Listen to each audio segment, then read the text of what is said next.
السلام عليكم. عشان توصلوا لنتيجة أحلى ألف مرة من اللي بنشتريها من بره وكمان اقتصادية يعني على قد إيدينا قوي وبمنتهى السرعة، حاجة كده يعني فوق الخيال، كانت من مسببات السعادة بتاعتنا بتاعت زمان. يلا على طول أقول لكم هنعمل إيه. أول حاجة ده نص كيلو قمح مقشور جايباه من عند العطار، يعني حاجة كده على قد إيدينا قوي. ممكن تجيبوه طبعا مغلف من السوبر ماركت عادي. بعد بقى ما نقيته كويس قوي وغسلته 5 6 7 مرات لحد ما المية بقت رايقة جدا، هنقعه بقى مش أقل من 5 6 ساعات لحد ما يبقى منظره بالمنظر ده. سمعت إن هما بيقولوا إن دي كانت أول أكلة تقريبًا سيدنا نوح عملها على السفينة، هو صحيح الكلام ده؟ اللي يعرف الرواية يا جماعة يا ريت يقولها لي لإني متشوقة جدًا أسمعها. بعد كده بقى حطيتها في حلة بالمنظر ده، وحطيت المَيّة تقريبًا ضعف الكمية، وهاسيبهم بقى على نار هادية، وأول ما يطلع أي ريم كده على الوش هاتخلص منه على طول. لحد ما يستووا هياخدوا حوالي نص ساعة، بعد بقى ما استووا هاسيبهم في المَيّة السخنة بتاعتهم زي ما أنتم شايفين كده حوالي ساعة، ساعة ونص، لحد ما يفشروا ويبقوا المنظر ده. يعني تحسّوا كده إن هي شربت تقريبًا المَيّة كلّها، وكمان الحبّاية نفسها نفشت كده واتضاعف حجمها، بقت حجمها كبير جدًا. بعد كده بقى هاحطها على النار ونار عالية عادي خالص، وأبدأ بقى أقلّب فيها كده، وأول ما تغلي هاحط عليها السكر بتاعها.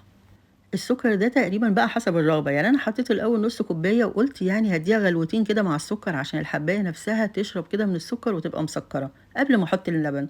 اللبن ده حوالي لترين، أنا كل كوباية قمح أو ربع كيلو قمح باحط عليه لتر حليب.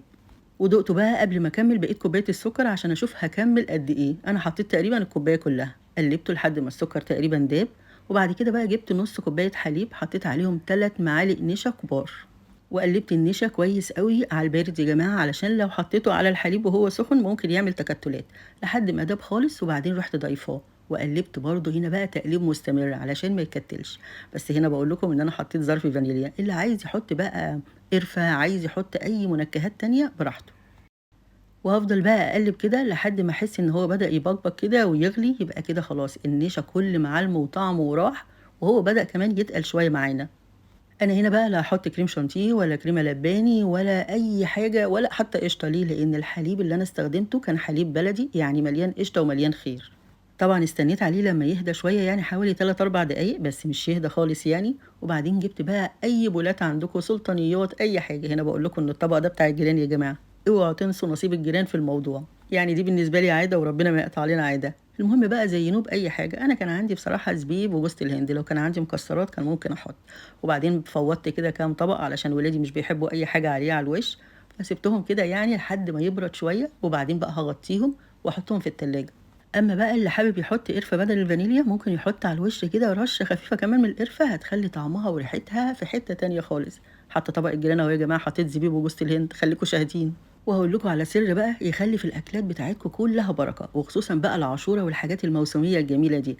البرطمان اللي أنتم هتشوفوه في إيديّا ده، ده بقى اللي هيخلّي في أكلكم كلّه بركة، يروح لصاحب نصيبه كده وبألف هنا وشفا. يا رب تكون سهلة وتكون عجبتكم وتنفذوها على طول، وما تنسوش تصلوا على النبي عليه الصلاة والسلام في التعليقات، وكلنا نفكر بعض عشان ناخد أكبر حسنات ممكنة. وألف هنا وشفا على قلوبكم، والسلام عليكم.